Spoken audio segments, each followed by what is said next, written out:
Entren a los templos, por el presidente Lorenzo Snow, tomado de las enseñanzas de los presidentes de la Iglesia Lorenzo Snow. De la vida del presidente Snow dice: poco después de su bautismo y confirmación, Lorenzo Snow comenzó a asistir a reuniones en el templo de Kirtland. Allí, con el profeta José Smith y otros líderes de la Iglesia, recibió grandes bendiciones espirituales.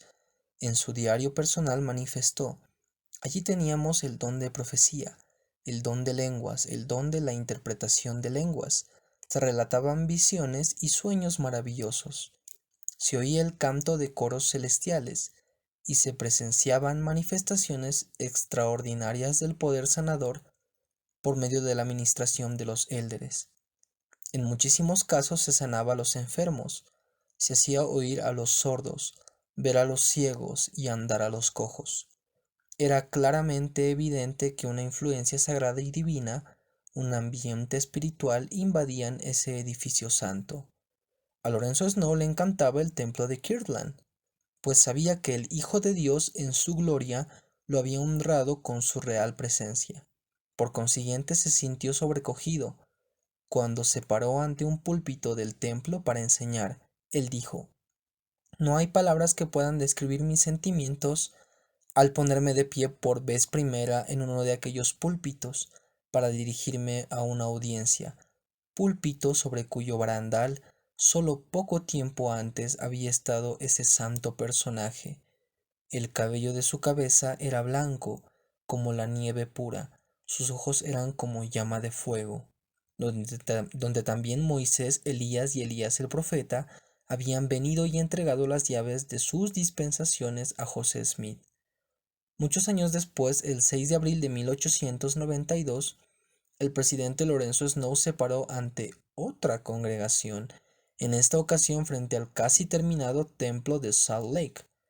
Unos 40,000 santos de los últimos días se congregaron en el recinto de la manzana del templo, y unos 10,000 más ocuparon los techos de las casas adyacentes y los lugares desde los cuales se podía ver.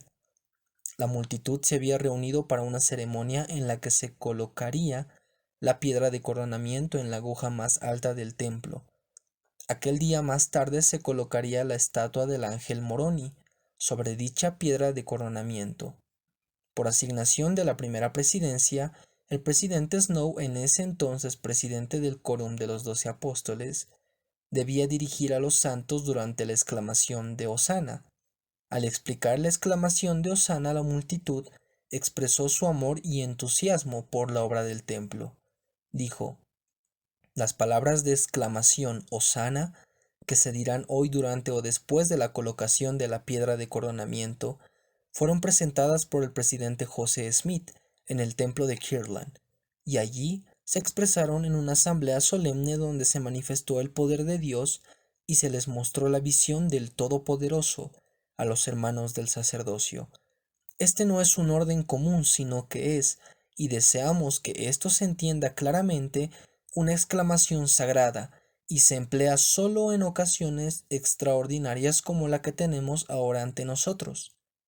Asimismo, deseamos que se entienda claramente que queremos que los hermanos y las hermanas no solo digan las palabras, sino que sus corazones estén colmados de gratitud al cielo, quien ha logrado, a través de nuestro albedrío, esta formidable y extraordinaria labor. Hoy hace 39 años que se colocó la piedra fundamental, la piedra angular de este templo, y al reflexionar y meditar en las maravillosas bendiciones que Dios ha conferido sobre nosotros, su pueblo, durante estos años que han pasado desde aquel momento, deseamos que cuando los santos pronuncien la exclamación, sientan que ésta proviene del corazón.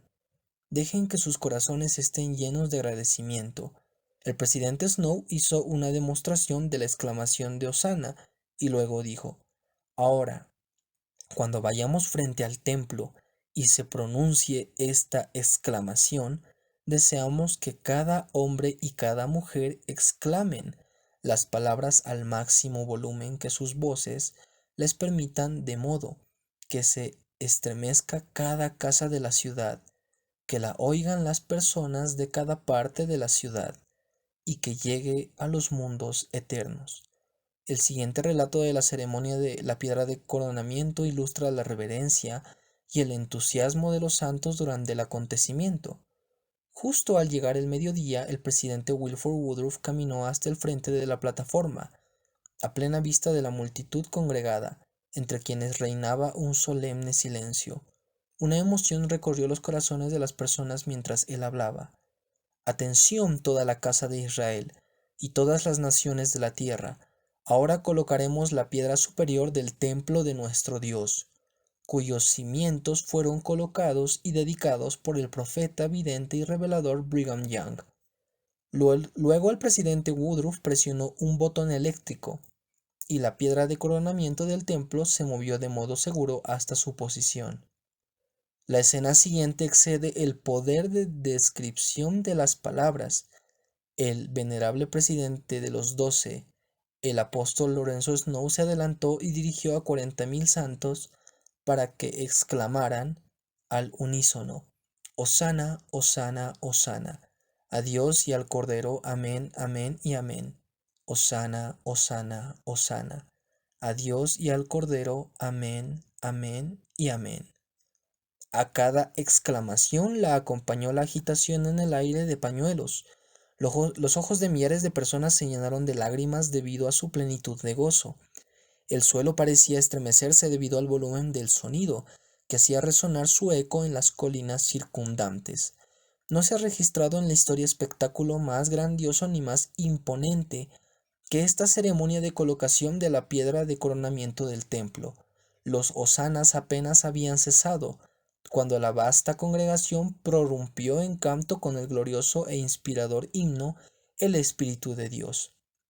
El presidente Wilford Woodruff dedicó el templo de Salt Lake exactamente un año más tarde, el 6 de abril de 1893, después de que los santos habían trabajado 40 años para terminarlo. Se llamó al presidente Lorenzo Snow a servir como primer presidente de dicho templo, y cumplió con ese llamamiento hasta que llegó a ser presidente de la iglesia en septiembre de 1898. Hoy en día hay un retrato del presidente Snow que cuelga en el templo de Salt Lake, en memoria de su dedicación a lo que él llamaba la poderosa obra que llevamos a cabo en la casa del Señor.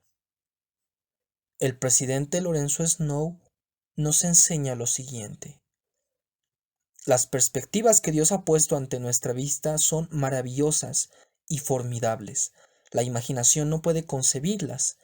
Entren a los templos y les mostraremos. Muchos de ustedes, supongo, han estado en ellos y han escuchado las cosas maravillosas que Dios ha preparado para aquellos que le aman y continúan fieles hasta el fin. Él ha preparado para los santos de los últimos días todo lo que les sería posible desear o imaginar a fin de lograr su completa felicidad a lo largo de las vastas eternidades. Piensen en las promesas que se les hacen en la bella y gloriosa ceremonia que se utiliza en el convenio del matrimonio en el templo. Cuando dos santos de los últimos días se unen en matrimonio, se les hacen promesas concernientes a su descendencia que se extienden de eternidad en eternidad. Hemos recibido mucha sabiduría y conocimiento sobre cosas que asombran al mundo cuando hablamos de ellas. Hemos aprendido que en los templos podemos formar lazos que no se disuelven al morir, sino que se extienden a la eternidad. Lazos sagrados que ligan a las familias en unión por el tiempo de esta vida y por la eternidad. Cada hijo e hija de Dios tendrá la oportunidad necesaria para lograr la exaltación y la gloria. No hay sino una forma mediante la cual pueda lograrse la exaltación y la gloria. Debemos ser bautizados para la remisión de los pecados, y se nos deben imponer las manos para que se nos comunique el Espíritu Santo. Esas y otras ordenanzas son absolutamente necesarias para lograr la exaltación y la gloria, y en los casos en que las personas han vivido cuando no había acceso al Evangelio, sus amigos pueden efectuarlas.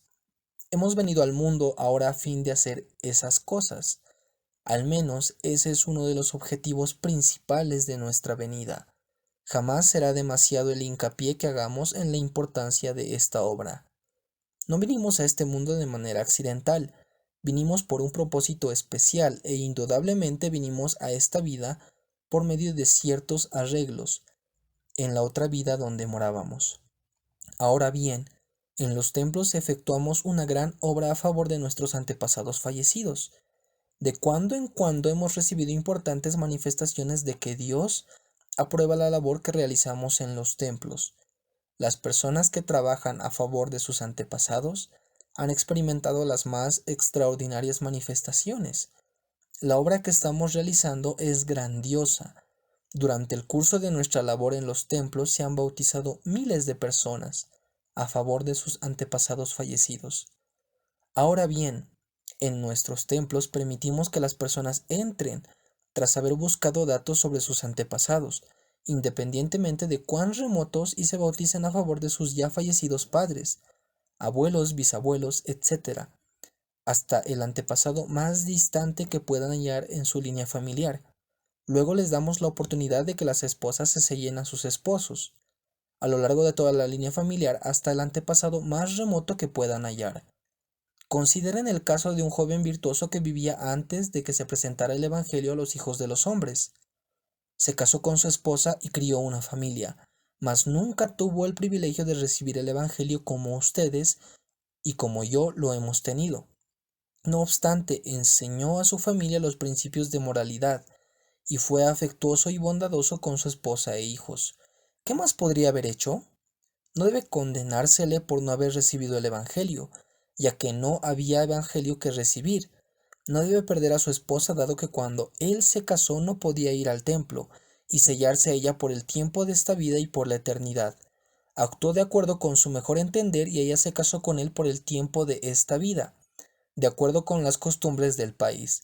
Respetamos ese matrimonio celebrado según las leyes de su país. Sellamos los hijos a sus padres y madres, y las esposas a sus maridos, a lo largo de toda la línea familiar. El Salvador dijo en cierta ocasión: de cierto os digo, viene la hora y ahora es, cuando los muertos oirán la voz del Hijo de Dios. Y continuó e hizo esta notable declaración: y los que la oigan vivirán. Yo creo que habrá muchas personas que no recibirán la verdad, escucharán la voz del Hijo de Dios, escucharán la voz del sacerdocio del Hijo de Dios y recibirán la verdad y vivirán. Esos hermanos y hermanas que trabajan tan laboriosamente en los templos tendrán el honor de ser, por así decirlo, salvadores de los familiares y amigos a cuyo favor hayan administrado las ordenanzas. Ahora bien, en la mente de todo hombre y mujer debe estar el objetivo de ir a nuestros templos a efectuar esa labor. Es una gran labor y también es importante. Cuando regresemos a la otra vida y hallemos a nuestros amigos fallecidos que vivan allí, si no hemos realizado la labor que es necesaria para su exaltación y gloria, no nos sentiremos muy alegres, ni será un encuentro muy agradable. No debemos esperar que las oportunidades sean siempre gratas y agradables, mas tenemos que esforzarnos incluso si ello requiere un pequeño sacrificio de nuestra parte, para procurar estar en condición de efectuar esa labor. Deseamos ávidamente que los hermanos y las hermanas no descuiden esta importante obra. ¿Saben cuál será la labor principal durante los 1000 años de descanso? Será la que tratamos de instar a los santos de los últimos días a realizar en este momento. Se construirán templos por toda la tierra y los hermanos y las hermanas acudirán a ellos y quizás trabajarán día y noche a fin de acelerar la obra y realizar las labores que son necesarias antes de que el Hijo del Hombre pueda presentar su reino a su Padre. Esa obra debe realizarse antes de que el Hijo del Hombre pueda venir y recibir su reino para presentárselo a su Padre. Cuando entramos a los templos sentimos que disfrutamos el Espíritu del Señor más plenamente que en cualquier otro lugar. Son edificios del Señor, y dentro de los muros de estos se lleva a cabo su obra más importante. Me siento satisfecho de que cuando las personas entran a los templos no salen sin sentirse mejor y sin la determinación en la mente de actuar un poco mejor de lo que lo han hecho. Ese es el sentimiento que queremos que tengan los santos. Sean fieles y perseverantes, hermanos y hermanas. Vayan al templo y hagan su obra allí, y disfrutarán un buen momento y estarán mejor preparados para resistir lo desagradable del mundo. Quienes entren al templo con un corazón puro y un espíritu contrito no saldrán de él sin recibir bendiciones singulares, aunque éstas en algunos o posiblemente muchos casos puedan ser diferentes de lo que algunas personas podrían esperar.